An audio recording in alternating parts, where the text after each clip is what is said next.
Hi, this is Nev Lapwood from Snowboard Addiction.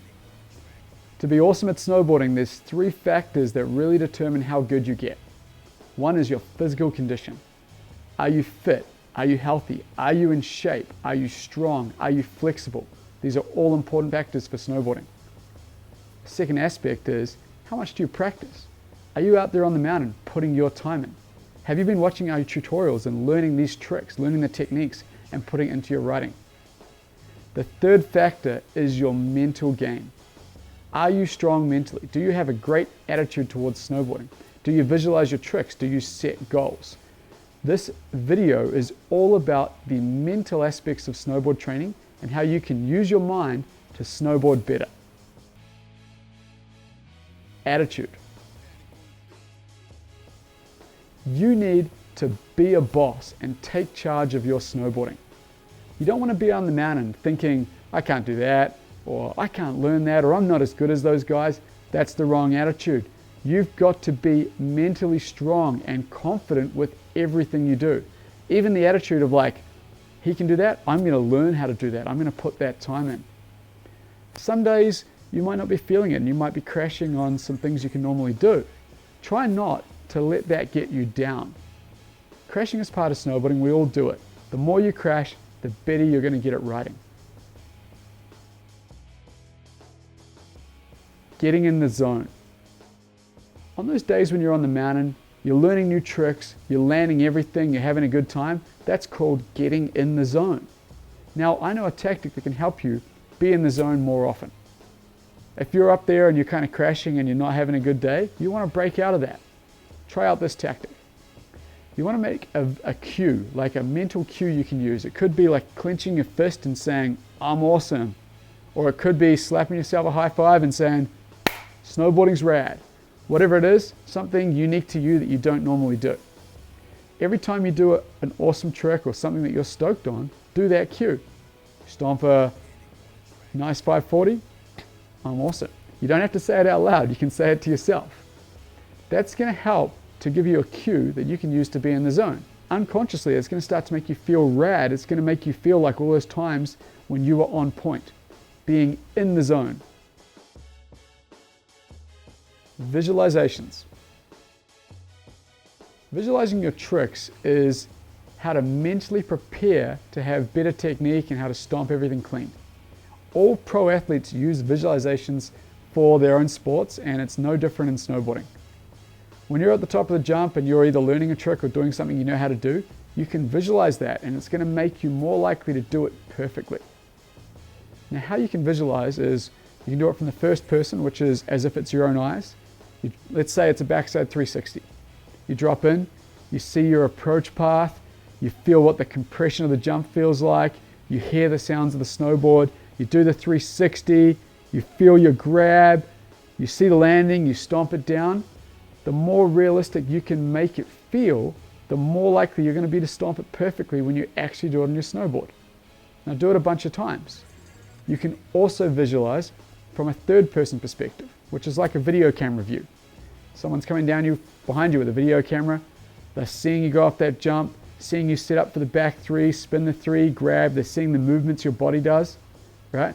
See it from a few different angles, make it as real as possible. The more you visualize your tricks, the more likely you're going to be able to do them with ease. Mental trick bag.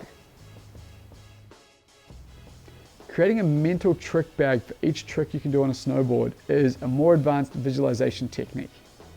Now, how you do this is, let's say you're learning a tail slide 270 on a box and you're not very good at them, but every now and then you do a good one. When you do that good one, take a second out, review it in your head 5 times. Really visualize everything you did for that. That is number 1 in your mental trick bag. Now try to do that for 5 times for each trick. So it might take a few days for you to get all 5, but then you have really clear visualizations you can call on for every time you do that trick. And if you want to take that to a new feature, you can now visualize what that's like and you're going to be more likely to do it perfectly. Forgetting crashes. Crashing is a huge part of snowboarding. We all do it. It happens to the best of us. If you're learning new tricks, you're going to have crashes. Now, the mental aspect here is how you think about your crashes. When you're dropping in for a jump, let's say you want to learn a Miller flip, you don't want to be thinking about that time you did a Miller flip and you landed on your head and you hurt yourself. It's the worst thing to think of. Instead, you want to be thinking about the stuff you did right, the times you stomped it, the times you did it sick. Now I have a small tactic you can use to help forget about your crashes. So you do a crash, pull off to the side, hopefully you're okay, take a breather, visualize that trick in reverse, visualize that crash in reverse. Do it 3 times, a little bit faster each time, and then straight away afterwards, visualize what it's like to do it perfectly. Stomp it down and right away. It's not always easy to forget about your crashes, but this tactic can help you somewhat to erase them from your memory. Goals. Setting goals for your snowboarding can help you learn so much faster, like anything in your life. I have a very simple 4-step process you can use to set goals for your snowboarding. Step 1, decide what the trick is that you want to do. I've got a friend who really wanted to learn how to do backflips. That's step 1. Write it down. Now you've got your focus towards that. Step 2, put your positive energy and your mental attitude towards learning that trick. Be of the mindset that, hey, other people can do backflips in the world. Why can't I? I'm going to learn how to do this trick. I'm going to take all the steps that require it. I'm positive about this. I'm confident with my snowboarding. Step 3, create an action plan to be able to learn that trick. Now this is where our tutorials come into place, because we have so many different breakdowns of different tricks you can learn. You can take all those stepping stones. To give you an example, my friend who wanted to learn a backflip, he started off at a pool, jumping into a very safe environment with a backflip.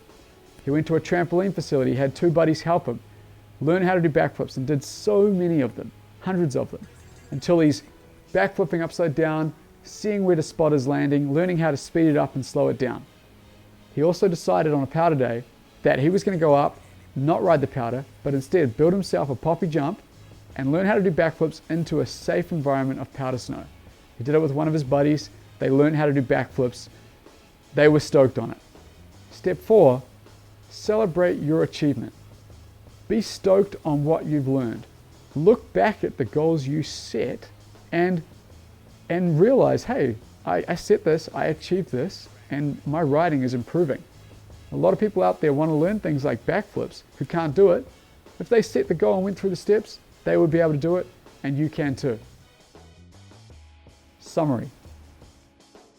This video is all about mental training for snowboarding and how you can use your mind to improve your riding faster.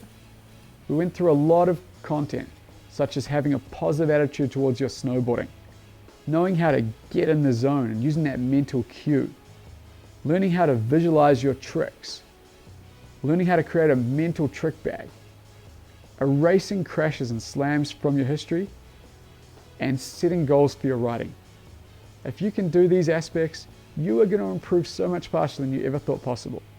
The only thing limiting your snowboarding is yourself.